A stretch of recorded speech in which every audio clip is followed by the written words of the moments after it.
We are now talking to NBC Sports edge betting college basketball analyst Thomas Casale. What's going on, Tom? Not too much. How you guys doing? Well, as you heard, we had a disgruntled fan that thinks the Boston Red Sox are better than the world and when it ends. So there you go. I'm not surprised, but that's Jeff. He's always, if it's not the New England Patriots or the Brady Tampa Bay Buccaneers or anybody else that has any affiliation with the Boston teams, he loves them. But anyways, how are you doing? I mean, really since the last 2 years with COVID, last year with the whole COVID situation, how are you? How have you moved forward since COVID has slowly but surely ended? Oh, things are going well. I work from home, so it wasn't that big of a deal for me. I don't know if things have changed that much. I haven't been outside since Saturday. So I don't like the odds of me going outside in the next few days. So it's when it's March Madness time, I shut it down and I get to work. Look at you. You're lucky. You get to sit in your house, probably get paid a nice amount of money and just talk about college sports. Who's better than you? I mean, seriously. And you probably bet, I don't know where you live. It might be legal. It might not be legal. Who cares? You're the guy. You're the guy. So. Yeah, I live in New York, so it just became you love legal. it. You love it, man.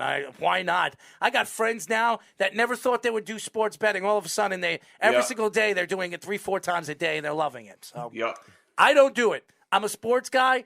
I'm a sports fan. I'm a radio show host. You will not see me bet on sports. Everybody asks me, who are you going to go with? What are you going to go with?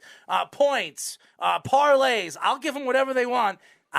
Don't ask me to bet on my own bets because, I'm bad at it. So there you go. It's not easy. I know that much. So why don't we get into the bracket? Because everybody keeps talking about this is one of the more opened, tournaments this year because there's no guarantees. I mean, obviously Gonzaga is the favorite. I think they're 25% favorites right now on the bracket. Most people's brackets, 25% of those brackets have Gonzaga winning the whole thing. Okay. When you look at each side of the bracket, what stands out? What part of the bracket really stands out where you can't wait for when this March Madness starts tomorrow? Well, I actually don't have Gonzaga winning it, so I think they're not close to as good as they were last year with Jalen Suggs and the guards that they had. I think they're susceptible to some athletic teams. So, I'm one of the people who didn't take them. The region I'm really interested is the region. Which one is it? The where Arizona is, the South, where I got a bunch of upsets there. I got Chattanooga over Illinois. I got UAB over Houston. I think there's some good matchups there with mid-majors that could blow up the bracket. I actually love those a lot of those upsets too. I actually have UAB in the Sweet 16, so it's actually interesting you brought that up. So the overall rankings of it, you think there were any teams that were badly misseeded where they should have been a little higher, and vice versa? Anyone got overseeded in your opinion? Well, no, I know a lot of people think Houston at the 5 was misseeded. You got to remember, Houston's best win came on Sunday against Memphis. They've only beaten 2 teams in the tournament, and one of them we just saw tonight was Bryant, who's no good at all. So Houston doesn't have a lot of great wins, but I know a lot of people were upset by that. I think, to me, Tennessee is a team it took me a while to buy into. I don't have any good futures on them because I was a little bit late to the party, but you can't ignore what that team's done over the last 2 months. So I think from watching basketball and knowing all the stuff that I know about it, they should be a 2 over Duke. Very, very interesting. We are talking to NBC Sports edge betting and college basketball analyst Thomas Casale. Now, I'm a Duke Blue Devils fan. Obviously, Coach K's last year in the tournament. A lot of people would like to see him ride off into the sunset. I'm one of those guys. After seeing them in the ACC championship and bombing against Virginia Tech, I wasn't very happy about what this team is. And really, all season long, they're a good shooting team. They're not a big team. They're not good in the paint. They're not a good rebounding team. When you have to, moving forward against teams like Kentucky or Purdue or any of these big schools that can rebound, where do you see Duke? Do you see Duke somehow sneaking and getting into the Sweet 16 or the Final Four? Because I would love to see Coach K win another championship before he's done. But I just think that this team they have problems in the paint. Well, the thing that concerns me the most about Duke is where is the defensive intensity? They get blown out by North Carolina, and then you think, okay, this team's going to reset. They're going to come back strong. I'm a Syracuse guy. Yeah. And when I tell you Syracuse without Buddy Boeheim is like the Lakers without LeBron. He's that important to the team because they only play 6 guys. So when you take him off Syracuse and you struggle to beat that team, that was a huge red flag for me. That's a 30-point win for Duke if they're motivated. So that concerned me. And just the way they're playing defense, there's no intensity. I feel like something's going on there because their players are too good to look like that on defense. It'll be interesting.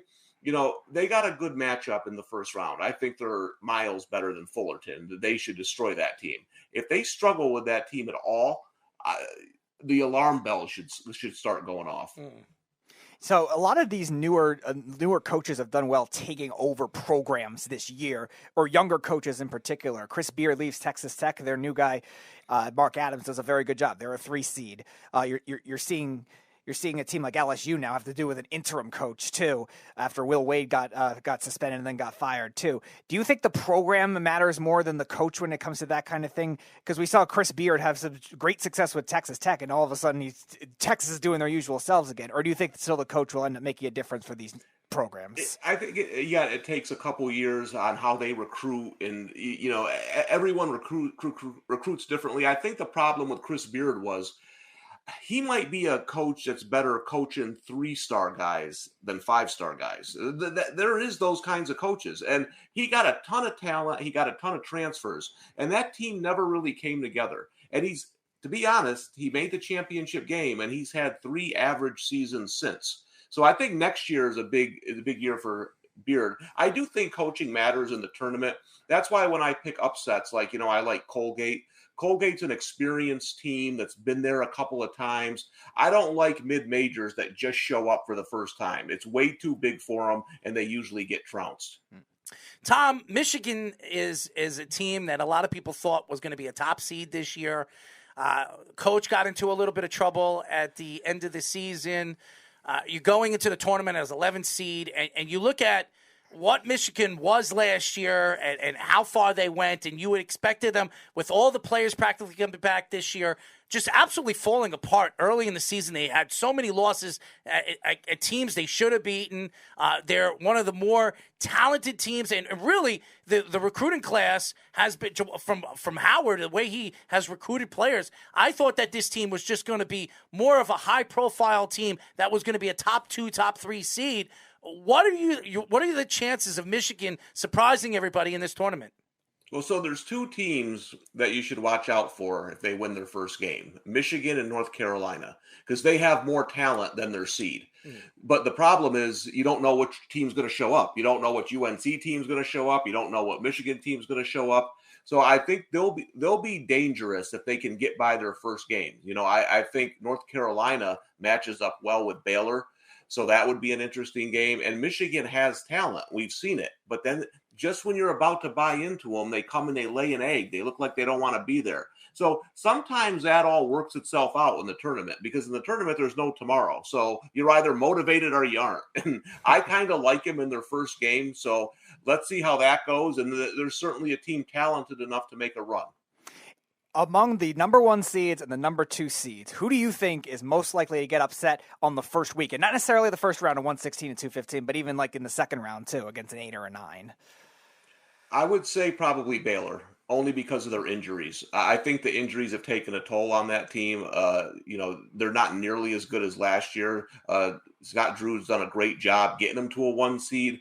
But again, listen, Marquette could beat North Carolina by 20. Who knows? That's the way Carolina plays. But if they get by Marquette and they start getting a little bit of that mojo against Baylor, their size could really give Baylor problems. So I think that would be the team I'm most worried about. And, I think the team to watch in that would be Kentucky, because people are sleeping on them now because they lost in the SEC tournament. Sometimes that's a good thing. Your team gets to rest. They get a mental break. I would watch out for Kentucky to come roaring out of the gates. There's only one conference champion that's won in the last 10 years, too, so you're absolutely right about that. As everybody knows, we are talking to NBC Sports Edge betting and college basketball analyst Thomas Casale. The two California teams that everybody keeps talking about, UCLA and USC, two talented teams, two teams that one team that really I believe was a very big surprise this year, and that was UCLA. I know a lot of people like their recruiting class and liked what they were putting together over the last year and a half. I'm very surprised they're a 4th seed. I thought they were going to be a mid-range, seed like 7 or 8. They're a lot higher. And USC, yes, they lost a bunch of pieces last year, to the draft and everything like that. One of them, I think, is going to be Rookie of the Year in the NBA. USC is another team that I thought was going to be a higher seed. I thought they were going to be a 3 or 4. At the end of the season, they were just like they were still trying to find their way. What team out of these two teams could go far and maybe make the Sweet 16 or the Elite 8? Well, UCLA is dangerous because they can play multiple styles. They'll play slow, they'll play fast, they defend. So teams like that are tough to beat in the tournament. Something about USC, though. I have an Auburn 70-1 ticket, and I can tell you, I'm praying Miami wins that first game. Auburn will run right through Miami. USC matches up pretty well with the Tigers. They have the size. They'll play zone. They'll make Auburn shoot. They won't let them get the ball inside. So I think USC is kind of a sneaky team in that region. That's kind of a weak region, I think. I think it's Kansas and a bunch of nice teams.